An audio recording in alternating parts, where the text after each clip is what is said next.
क्षपाकुसुमसङ्काशम् काश्यपेयम् महाद्युतिम् तमोरिम् सर्वपापघ्नम् प्रणतोऽस्मि दिवाकरम्।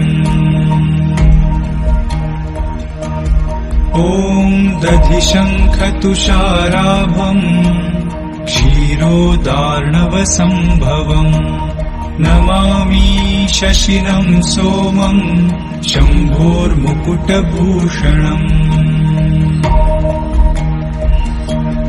ॐ धरणीगर्भसम्भूतम् विद्युत्कान्तिसमप्रभम् कुमारम् शक्तिहस्तम् च मङ्गलम् प्रणमाम्यहम्। ॐ प्रियङ्गुकलिकाश्यामम् रूपेणा प्रतिमम् बुधम् सौम्यम् सौम्यगुणोपेतम् तम् बुधम् प्रणमाम्यहम्। ॐ देवानां च ऋषीणां च गुरुं काञ्चनसन्निभम् बुद्धिभूतम् त्रिलोकेशम् तम् नमामि बृहस्पतिम्।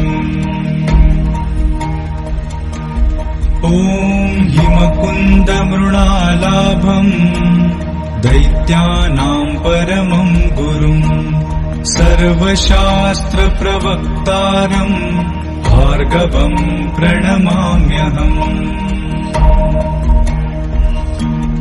ॐ नीलाञ्जनसमाभासम् रविपुत्रम् यमाग्रजम् छायामार्तण्डसम्भूतम् तम् नमामि शनैश्चरम्। ॐ अर्धकायम् महावीर्यम् चन्द्रादित्यविमर्दनम् सिंहिकागर्भसम्भूतम् तम् राहुम् प्रणमाम्यहम्।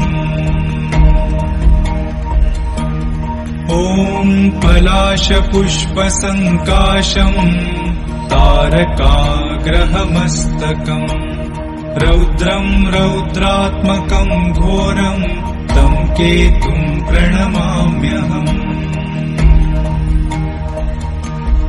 इति श्रीवेदव्यासविरचितम् आदित्यादि नवग्रहस्तोत्रम् सम्पूर्णम्।